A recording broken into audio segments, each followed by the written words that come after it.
हमारे चैनल पे आए हुए सभी साथियों का तहे दिल से स्वागत है। साथियों, आज का हमारा टॉपिक है शुंग, कण्व एवं सातवाहन राजवंश।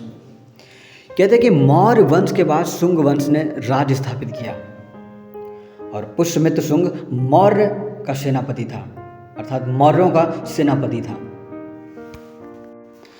कहते हैं कि मौर्य वंश के अंतिम शासक बृहद्रथ की हत्या करके पुष्यमित्र शुंग राजा बना और शुंग वंश का संस्थापक पुष्यमित्र शुंग, जिसका समयकाल 184 ईसा पूर्व में माना जाता है। पुष्यमित्र शुंग ब्राह्मण धर्म का उपासक एवं संरक्षक था और कहते हैं कि पुष्यमित्र शुंग के 2 बार अश्वमेध यज्ञ करने की पुष्टि पतंजलि के महाभाष्य से होती है। शुंग वंश का चौथा प्रतापी राजा वसुमित्र यवनों को हराया था उसने। शुंग शासकों की राजधानी विदिशा थी और शुंग काल में संस्कृत भाषा एवं ब्राह्मण व्यवस्था का पुनरुत्थान हुआ। इसी काल में पहला स्मृति ग्रंथ अर्थात मनुस्मृति की रचना की गई थी और कालिदास के मालविकाग्निमित्र नाटक का नायक अग्निमित्र था। कहते हैं कि पुष्यमित्र शुंग को कलिंग नरेश खारवेल ने पराजित किया था और पाणिनि की अष्टाध्यायी पर पतंजलि ने महाभाष्य लिखा था। भरहुत एवं सांची के स्तूप का पुनर्निर्माण शुंग काल में हुआ था और शुंग वंश के अंतिम शासक देवभूत को उसने अमात्य वसुदेव ने 73 ईस्वी में हत्या करके कण्व वंश की स्थापना की थी। कहते हैं कि सुशर्मा कण्व वंश का अंतिम शासक था, जिनकी हत्या सातवाहन नरेश सिमुक ने कर दी थी। सातवाहन वंश की स्थापना सिमुक ने 30 ईसा पूर्व में की थी और सतकर्णी प्रथम के बारे में नागनिका के नाना घाट अभिलेख से जानकारी मिलती है और सतकर्णी प्रथम ने अपनी राजधानी प्रतिष्ठान को बनाया।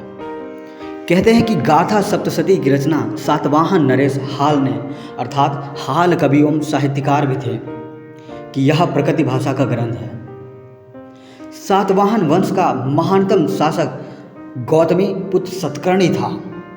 कहते हैं कि गौतमी पुत्र ने वेड़कट स्वामी की उपाधि धारण की थी। शून्यवाद के संस्थापक नागार्जुन गौतमी पुत्र सतकर्णी के समकालीन थे और शक महाक्षत्रप रुद्रदामन की पुत्री का विवाह वशिष्ठ पुत्र पुलवामी से हुआ था। पुलवामी में दक्षिणा पथेश्वर की उपाधि धारण की थी और सतवाहनों ने अधिकांशतः सोने के सिक्के चलाए थे। कहते हैं कि सातवाहन काल में चांदी एवं तांबे के सिक्कों का प्रयोग होता था, जिसे काशापड़ कहा जाता था। ब्राह्मणों को सर्वप्रथम भूमि दान एवं जागीर देने की प्रथा का आरंभ सातवाहनों ने किया था और सातवाहनों की राजकीय भाषा प्रकृति थी, जो ब्रह्मी लिपि में थी। कहा जाता है कि अजंता एवं एलोरा की गुफाओं का निर्माण, अमरावती एवं नागार्जुन कोंडा के स्तूपों का निर्माण तथा कार्ले के चैत्य का निर्माण सातवाहनों ने ही कराया था और यज्ञ श्री सतकर्णी के सिक्कों पर जलपोत के चिन्ह मिलते हैं। कहते हैं कि गौतमी पुत्र सतकर्णी ने वेड़कटक नामक नगर की स्थापना की थी और सतकर्णी प्रथम को पुराणों में कृष्ण का पुत्र कहा गया है।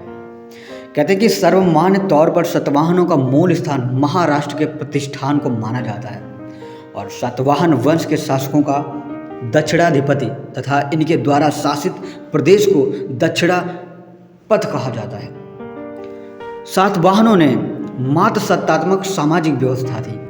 सातवाहनों के उत्तराधिकारी नासिक, जिसको आभीर, बरार, जिसको वाकाटक, उत्तरी कनारा, जिसको कुंतल और दक्षिणी पूर्व, जिसको पल्लव ने। दोस्तों, ऑडियो पसंद आया हो तो कृपया चैनल को लाइक, सब्सक्राइब और शेयर करना ना भूलें। धन्यवाद।